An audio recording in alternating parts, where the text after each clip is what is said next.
end ceremony.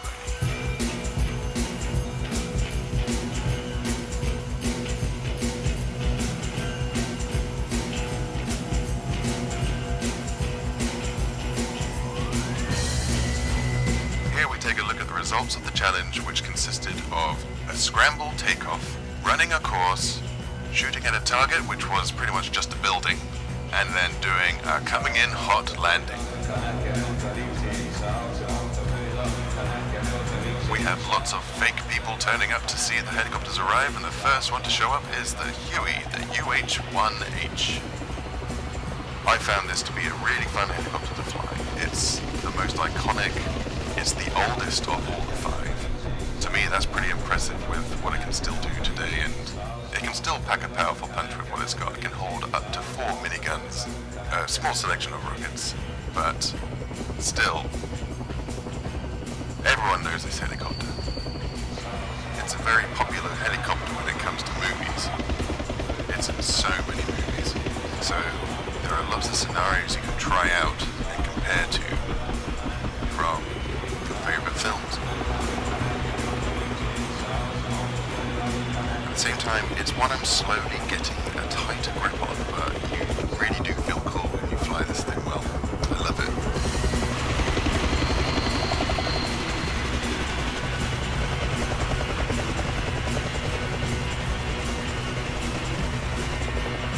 And next up we have the Gazelle, the SA342L.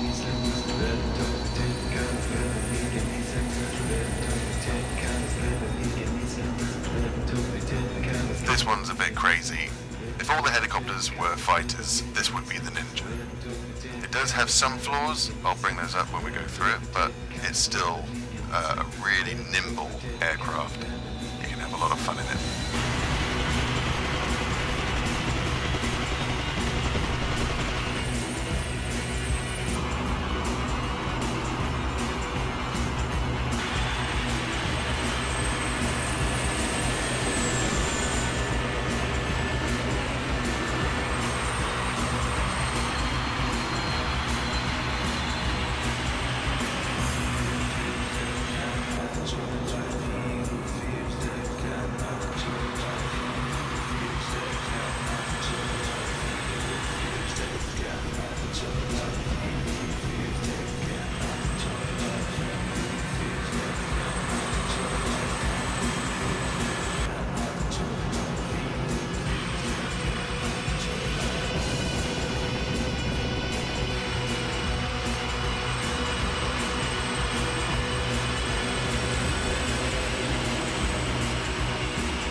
Now comes the Mi-8, the mother hen. She's big, but she's very fast. Quite an agile helicopter for its size, but you've got a lot of control in this thing. I think this is the second oldest of the 5 helicopters. Probably the most common helicopter you'd see flying around Russia or in its military.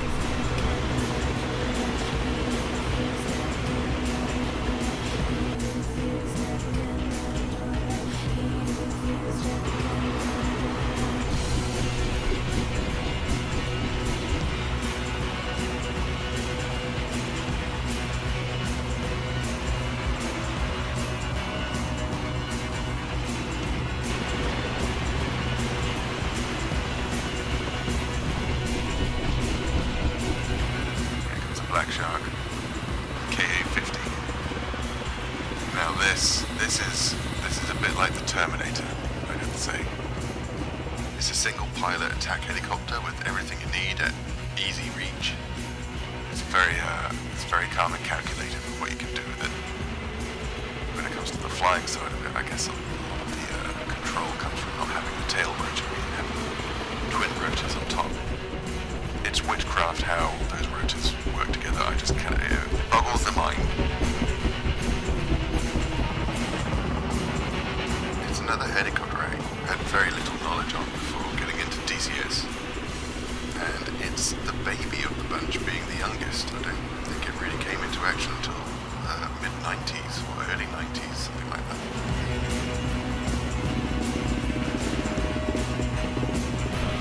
But you can keep it very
Lesnar of the helicopters. This thing was strong, wild. It's very impressive. It can pack a punch. You've got to treat it with a lot of respect though, because if you're not paying attention to everything, it will sneak up on you and cause a failure of some kind, and you will just go down.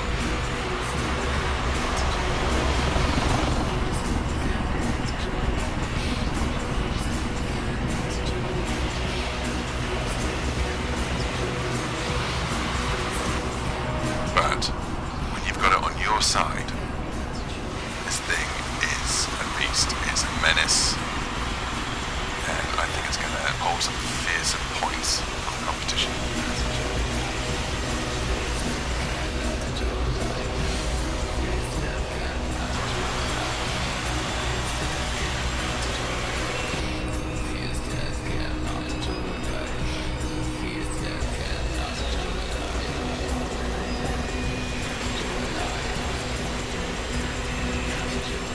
That's the last helicopter down.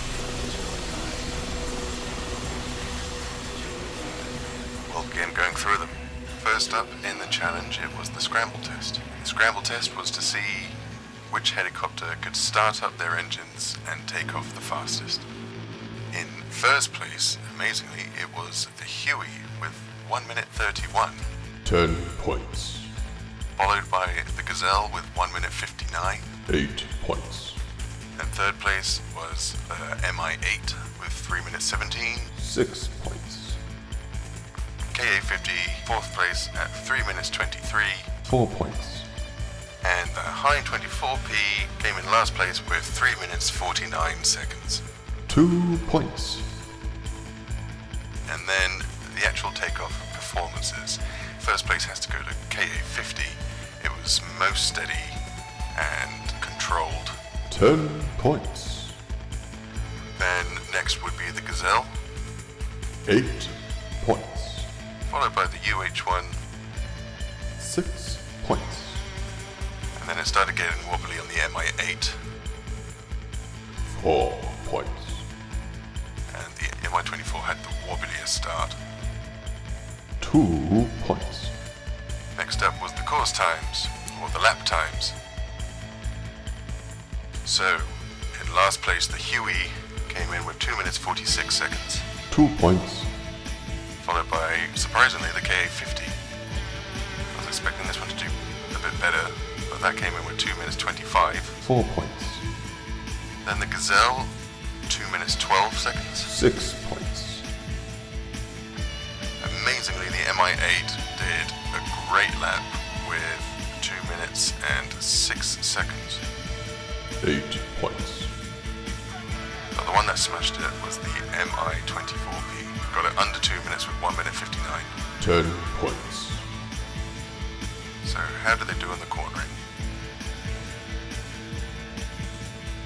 First up, the Huey comes in 5th place. It could take the corners well, but it would slow the helicopter right down, and trying to get that speed up again was a real issue. 2 points. But the one that gets this is probably the Gazelle. It could whip around those corners and maintain the speed. 10 points. Out of the Russian helicopters, I'd say the Mi-8 was probably the one I felt safest in or most controlled in. 8 points. So the Ka-50 and the Mi-24P, they struggled with the hairpin corners the most, and I had lots of attempts just because of that. Oh, fuck's sake. Collective, collective, collective! Oh, fuck! Come on. Oh, no. Fuck's sake. But when I did get it, it would be a huge relief, and I would feel immensely cool having pulled it off. Oh, that was a good corner if I do say so myself. 6 points. Okay, and then after that we had the straight run. And on the straight run, this was to mimic the movie scenario of Terminator 2 a little, trying to get down low and fast and see which helicopter could pull off the best straight. In 5th place, it's got to be the Gazelle. It had the speed for the straight, but trying to maintain horizontal path was tricky because trying to make small adjustments with this helicopter is like trying to operate a stiff camera tripod, and it could really stop your flow or your momentum at times. 2 points. Then I'd say the Huey. It could start well on the straight, but because he started off so low, it was really hard to pick up speed, and I found I couldn't really get this thing any faster than 80 knots trying to do this straight at a low altitude. 4 points. Then the KA-50. This was an interesting one because there's no tail rotor. Trying to control this thing at such a low altitude on the straight, it's like trying to control a hovercraft. You'd be going along and then suddenly your tail would start sliding out and you'd have to readjust and you could easily lose your flow. 6 points. But it really came down between the MI-8 and the MI-24. These two got really low and really fast. I think they were both clocked at about 220 kilometers an hour along this bit. And as you can see, they just got so low at times and maintained stability. 10 points. Then it came to the penthouse part of the challenge, where each helicopter had to attack this penthouse on this building. And the bullseye really was the big black windows, imagining the scenario that the bad guy and all his goons are in there with him. In 5th place, it had to be the Gazelle. 2 points. Again, this came down to trying to get those minor adjustments with the joystick that it's just so stiff and frustrating. Like, its agility is incredible. You could do somersaults in this thing. But when it came to aiming the gun, because it's such a big, powerful cannon, even a few shots are off. Just trying to make those slight adjustments for such a big, powerful gun is really tricky. So that gave the most frustration.